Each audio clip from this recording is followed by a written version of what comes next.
안녕하세요. 저는 40대 결혼 6년차 여성입니다. 결혼해서 아이를 낳고 행복한 가정을 꾸리는 것이 저희 꿈이었는데요.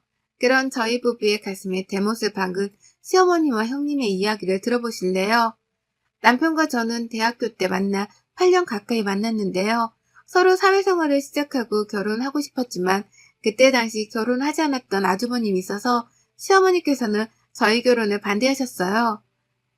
아무리 그래도 형이 먼저 결혼하고 그 뒤에 아우가 해서 사람들 보이기도 좋지. 니들이 먼저 결혼하면 형 차면이 뭐가 되겠니? 너희들은 오래 만나기도 했으니까 돈 모은다 생각하면서 형 먼저 가게 길 좀 터줘라. 워낙 큰아들 사랑이 지극하신 시어머니라는 것을 알았기에 저희는 남편의 형이 결혼할 때까지 기다리기로 했습니다. 하지만 갑작스럽게 시할머님의 병세가 악화되면서 상황이 달라지게 되었죠. 아직도 여전히 만나는 여자도 없는 큰 손주의 결혼을 기다리기보다는 결혼을 약속한 사람이 있는 작은 손주의 결혼이라도 보고 싶다는 할머님의 요청에 시어머님은 어쩔 수 없이 저희를 먼저 결혼시킬 수밖에 없었죠. 그와 아주버님이 결혼할 때까지 한 번씩 제게 하셨던 말들은 모두 칼이 되어 저의 가슴을 베곤 했습니다. 특히 아주버님이 승진이 안 되기라도 하면 회사에서 능력을 인정받은 남편을 향해 혀를 차곤 했는데요. 그러면서 시어머니는 늘 같은 소리 반복하시곤 했습니다. 자고로 집안이 대대손손 잘 되려면 장남이 잘 되어야지 차남이 잘 되어봤자 아무짝에 쓸모가 없다면서요. 그런 시어머니의 이야기를 듣고 있으면 저나 남편은 마치 주인이 된 것 같은 기분이 들곤 했죠. 남들은 둘째 아들이 잘 나가서 좋겠다 하는데 그런 속 없는 말이 어딨냐? 애미야, 안 그러냐? 누가 뭐래도 우리 집 기둥은 큰아들 아니냐 말이다. 그때 할머님만 건강했어도 니들이 먼저 결혼을 안 했을 텐데 말이다. 그러면 지금까지 혼자 저러고 있진 않았을 거란 말이지. 시아버지께서는 시어머니가 이렇게 큰아들 사랑이 대단한 건 역시 돌아가신 시할머니의 영향이 있다고 했습니다. 첫째 아들이었던 시아버지께서는 시할머니의 사랑을 정말 듬뿍 받고 살았다고 하셨습니다. 그리고 시부모님 결혼했을 때 역시 시할머니께서는 다른 자식들과 다르게 더욱 시부모님을 챙기고 아껴주셨다고 했습니다. 그러다 보니 시어머니께서는 큰아들과 결혼해서 그 시절에 당연하게 경험할 수 있는 시집살이조차 하지 않았다고 했어요. 아니 오히려 시어머니께서는 친정에서도 받지 못한 귀한 대접을 받게 되었던 거죠. 그래서인지 시아버지께서는 시어머니가 시할머니보다 더욱 무섭게 가족들을 혼내곤 했다고 했습니다. 그렇게 시집을 와서 처음으로 목소리에 힘을 줄 수 있었던 시어머니께서는 무조건 집안의 기둥은 큰 아들이라는 고정관념에 사로잡히게 된 것이었죠. 시어머니의 논리는 참으로 기가 막히곤 했죠. 시어머니께서는 아주버님의 결혼이 늦어지는 것도 저희 부부가 먼저 결혼을 했기 때문이라고 여겼으니까요. 그렇게 저희가 결혼하고 6년이 다 돼서야 아주버님께서도 정말 늦은 나이에 결혼하게 되었습니다. 그래서 저는 정말 진심으로 축하를 해드렸습니다. 왜냐하면 시어머니의 이유 없는 저희 부부에 대한 원망이 사라질 수 있는 거라 생각했기 때문이었어요. 그리고 정말 아주버님의 결혼과 동시에 저희 부부에 대한 원망이 사라졌습니다. 아주버님께서 신혼여행을 다녀온 뒤 처음으로 모든 가족이 함께 식사 자리가 마련되었습니다. 새로운 식구를 맞아 저와 어머니께서는 열심히 음식을 마련했지요. 새아가 음식이 괜찮니? 너는 먹는 것도 어쩜 이렇게 곱니? 누가 봐도 큰아들과 결혼한 여자 같구나. 나도 옛날에 결혼했을 때 어딜 가나 큰아들과 결혼했냐는 소리를 그렇게 많이 들었다. 아가야, 너도 나처럼 복이 얼굴에 가득한 걸 보아하니 우리 큰아들이 앞으로 승승장구하겠구나. 저도 어렸을 때 매일 큰아들한테 시집갈 것 같다는 이야기를 친척 어른들께 많이 들었는데 정말 그렇게 됐잖아요, 어머니. 동서가 왜 이렇게 빨리 결혼했나 했더니 어머님이 이렇게 좋으시니까 얼른 시집오고 싶었나 봐요. 시어머니께서는 그 말을 듣자마자 저를 보시고는 뭐가 그렇게 급해서 이렇게 빨리 결혼했는지 모르겠다고 또 말씀하셨습니다. 그러면서 시어머니는 형이 잘 되도록 길을 터줘야 하는데 동생이란 것이 혼자 잘 나가겠다고 바리케이트를 쳤다고 하셨어요. 그 말 끝에 저는 할머니께서 원해서 한 결혼이지 저희도 그때 막 하고 싶어서 한 것은 아니었어요, 어머니. 라고 반박했습니다. 그 말이 끝나자마자 시어머니께서는 저를 힐끔 쳐다보시더니 주방에서 음식이나 가져오라고 하시더군요. 왜 우리 와이프한테 그래요, 어머니는? 진짜 일찍 시집와서 집안일 다 도와주고 그 덕에 어머니가 좀 편해지셨어요. 여보, 이제 큰아들 그렇게 소문대로 장가 보냈으니까 우리는 손 좀 놔. 형수님이 며느리 역할 하실 거죠? 시어머니께서는 남편의 말에 큰 소리를 치기 시작했습니다. 어디 감히 형수님한테 그렇게 버르장머리 없이 구느냐고요. 저는 정말 그 자리에서 박차고 일어나고 싶었습니다. 결국 듣고 계시던 시아버지께서 그만들 하라고 하시자 시어머니께서는 그제야 아무런 말씀을 하지 않으셨습니다. 그 후에도 시어머니와 형님은 어느새 사이가 좋아져서 자주 만나고 쇼핑도 다니고 하셨습니다. 평소 시어머니는 제가 모시고 나가려고만 해도 아서라 큰 며느리도 아닌데 네가 왜 나서냐? 라고 하시곤 했는데요. 결국 정말 시어머니께서 원하시던 큰 며느리를 얻었으니 무척이나 행복하겠지 싶었습니다. 그렇게 더욱 편안해질 거라고 생각했던 시어머니는 전혀 다른 방향으로 저희를 바라보시게 되었습니다. 결혼 6년 차로 임신을 위해 노력을 하고 있음에도 쉽게 아이가 생기지 않아 걱정이 많았던 시기였습니다. 그리고 그런 저희 부부의 고민은 양가 부모님 모두 알고 계셨죠. 둘째야, 너 이번에 그 뭐냐? 인공 시험가? 뭐 그거 한다고 하지 않았니? 네, 맞아요, 어머님. 그런데 이번에는 하지 않으려고요. 그래, 잘 생각했다. 그게 그렇게 여자 몸을 아프게 한다더구나. 그렇게까지 해서 애를 낳았겠니? 네 몸 상하잖니? 그래, 안 한다니 다행이구나. 나는 지난번에 네가 한다고 해서 어떻게 하나 싶어 전화를 했는데 안 하는구나. 알겠다. 저는 평소 저희 부부에게 이세 계획에 대해 물어보지 않으셨던 시어머니께 갑자기 인공수정에 대하여 물어보시는 것이 의아했습니다. 그러나 정말 제가 걱정이 되어 물어봤다는 생각에 감사하기까지 했지요. 시어머니께서 정말 왜 물어보셨는지 그 진심을 알기 전까지는 말이죠. 하루는 아주버님과 우리 부부 그리고 시부모님과 함께 식사를 하는 자리였습니다. 그 자리에서 아주버님의 나이가 있는 만큼 형님이 인공수정을 준비하고 있다는 소리를 들었습니다. 그 소리를 듣자마자 저는 형님한테 이야기를 했죠. 형님, 어머니께서 그거 안 좋다고 꼭 그렇게까지 해서 아이를 낳아야겠냐고 하시더라고요. 저도 사실 6년째인데 아이가 안 생겨서 고민하고 있다가 어머님께서 제 몸 생각하라고 말씀을 해주시더라고요. 형님도 아직 젊으신데 바로 인공수정 준비하지 말고 좀 더 기다려보면 어떠세요? 동서랑 내가 같아?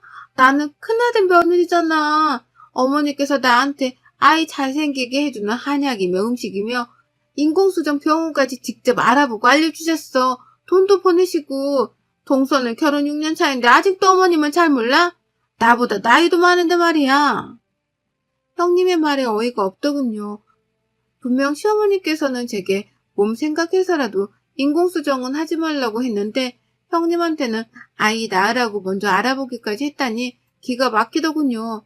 그런데 저와 형님의 이야기를 듣던 시어머니께서는 오히려 제게 역정을 내셨습니다.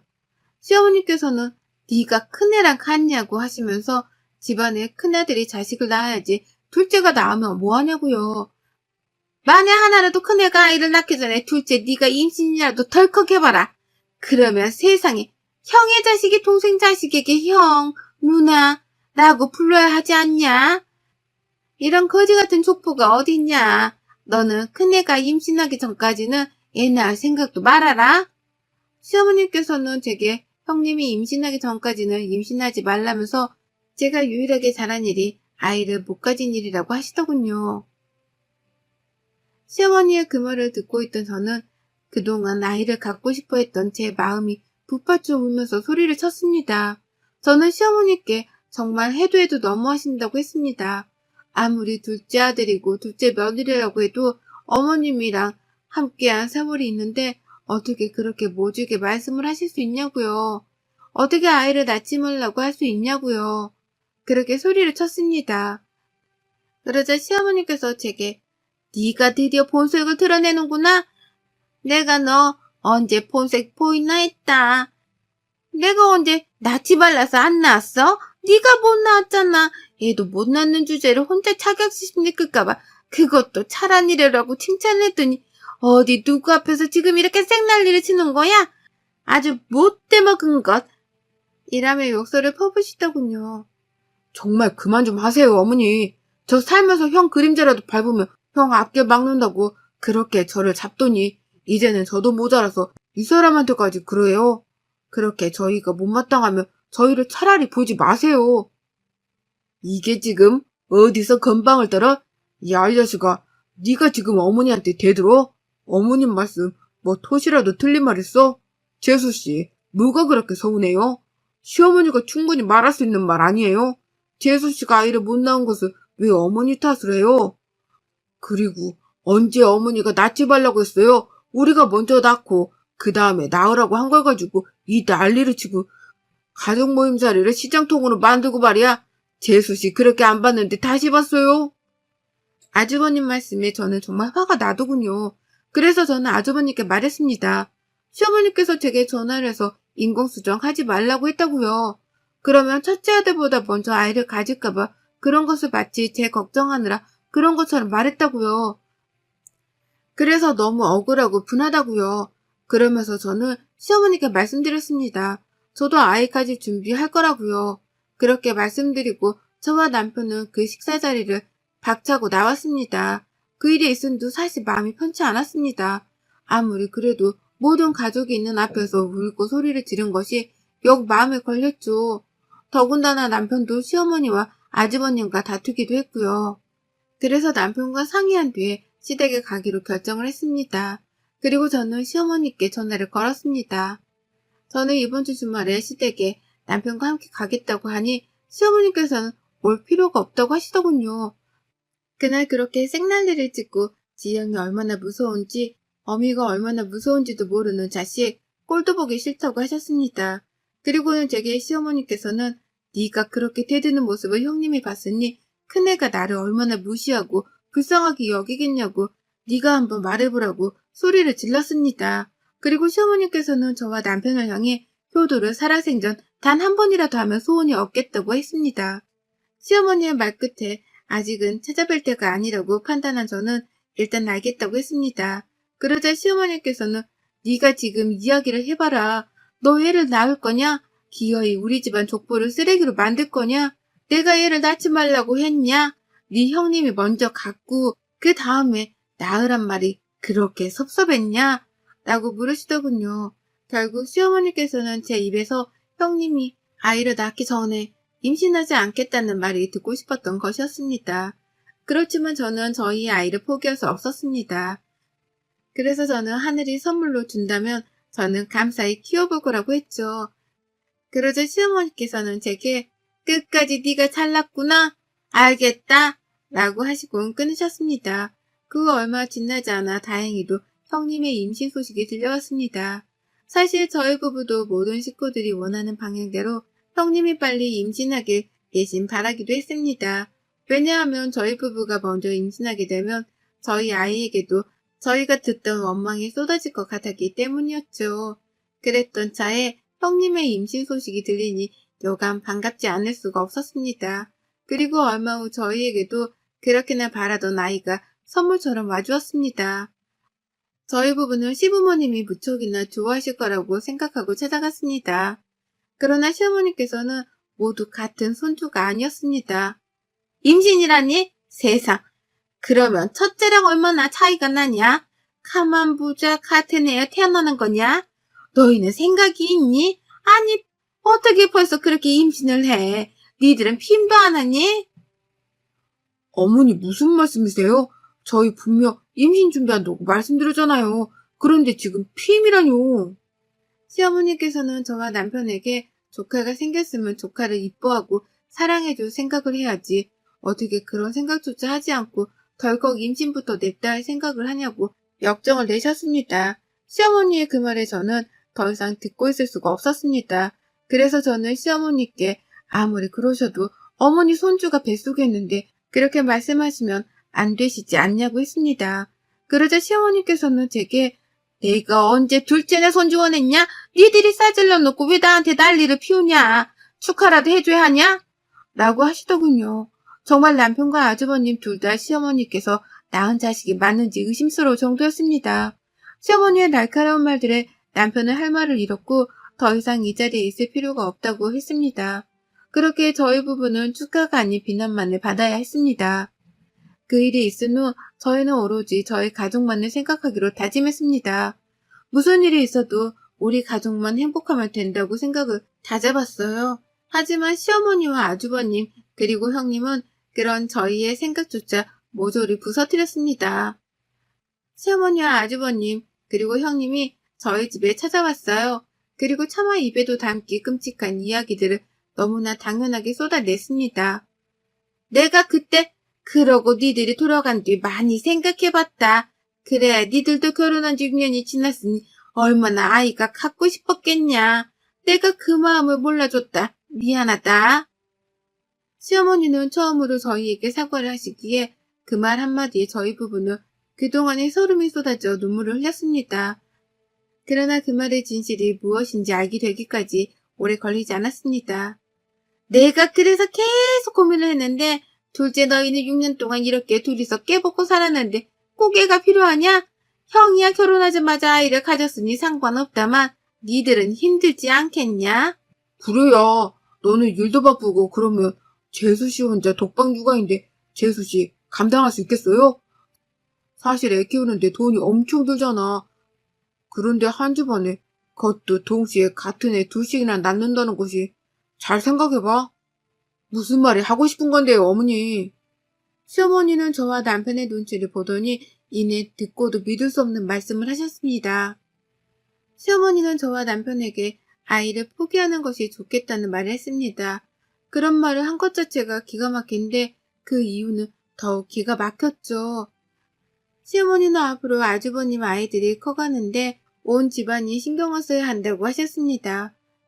그러면서 그러자니 저희 아이에게 돌아갈 돈때까지 모두 아주버님네 아이에게 쏟아진다면 더욱 좋지 않겠냐는 것이었어요. 그러면서 제게 시어머니는 둘째야, 둘째 좋다는 것이 이런 거다. 무자식이 상팔자란 소리 들어봤지? 너는 진짜 시집 차렸다. 어느 시애미가 애를 낳지 말라고 하겠니? 너희 둘이 놀러 다니고 여행 다니고 하면서 니들끼리 살아라. 그리고 매달 조금씩 조카 키우는데 보태면 얼마나 좋겠니? 그러면 우리 집안에 판사, 검사 다 나오지 않겠냐? 네 형님이 워낙 똑똑하고 형은 말할 것도 없잖냐. 니들이 조카한테 지원을 팍팍 해줘라. 라는데 그 말을 들은 우리 아가가 듣고 있다고 생각이 들으니 손이 떨렸습니다. 어머니, 해도 너무하시네요. 어떻게 그렇게 말씀을 하세요? 애를 포기하라뇨. 어떻게 온 아이인데, 저희가 얼마나 바란 아이인데 포기를 하고 조카한테 지원을 하라고 하세요? 그것도 아직 태어나지 않은 아이인데. 동서, 아직 태어나지 않은 아이라니?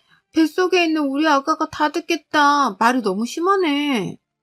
요즘 같은 세상에 집안에 아이가 많아봤자 서로 힘들어. 그럴 바에야 한쪽으로 쫙 밀어주는 게 좋지. 어머님이랑 나랑 아주버님이 다 깊이 고민하고 결정한 건데 왜 이렇게 난리야? 그러면 형수가 애를 포기하세요. 남편의 이 한마디에 시어머니께서는 남편의 뺨을 때렸습니다. 시어머니는 어디 감히 귀한 손주를 포기하라고 하냐고 욕설을 퍼부었죠. 저와 남편은 더 이상 참을 수가 없었습니다. 남편은 시어머니와 아주버님께 다시는 만나지 않겠다고 했습니다. 그동안 남편이 시댁에 도움을 주었던 모든 금전적 부분들을 끊겠다고까지 했습니다. 그러자 시어머니께서 남편에게 그깟 돈 좀 준다고 유세 떤다고 하더군요. 그 말에 저 역시 가만히 있을 수 없었습니다. 그리고 시어머니께 말했어요. 저는 이제 더 이상 어머님 며느리 아니라고요. 저는 이제 남편의 부인으로 아이 엄마로만 살겠다고요. 어머님의 며느리를 그만하겠다고 했습니다. 제 말에 시어머니는 집에 있는 물건을 던지려고 하셨고 남편이 막아섰습니다. 그리고 시아버지께 전화를 드렸죠. 모든 사실을 알게 된 시아버지께서는 아주버님에게 정신 빠진 녀석이라고 하시고는 저와 남편에게 너희들끼리 행복하게 살라고 하셨습니다. 시아버지께서는 그동안 너무 고생했다며 막아주지 못해 미안하다고 하셨어요. 그러면서 이제부터는 그 누구도 우리 부부에게 연락하지 못하게 하겠다고 하셨습니다. 다시는 우리를 괴롭히지 말라며 한 번이라도 연락할 날에는 큰아들도 다시는 보지 않겠다고 하셨죠. 시아버지의 단호함에 그날 시어머니와 아주버님네는 더 이상 저희 부부에게 뭐라고 하지 못했습니다. 나중에 저희를 찾아오신 시아버지께서는 눈물을 흘리셨습니다. 내가 너희 시어머니를 이렇게 만든 것인지도 모르겠다. 내가 너희 형을 이렇게 만든지도 모르겠다. 그래서 내가 그냥 모른 척 했다, 비겁하게. 그런데 이제는 내가 너희 지켜주마. 너희는 그동안 충분히 잘했다. 이제는 그만해도 된다. 시아버지의 말씀에 저희는 정말 많이 울었습니다. 그래서 그 후 시어머니와 아주버님과는 연락을 끊었습니다. 가끔씩 시아버지를 만나 함께 시간을 보내곤 합니다. 그리고 저희 부부의 사랑스러운 아기와 함께 행복한 하루를 보낼 수 있어 그저 감사합니다. 여러분의 생각은 댓글로 남겨주세요. 오늘도 시청해 주셔서 정말 감사합니다.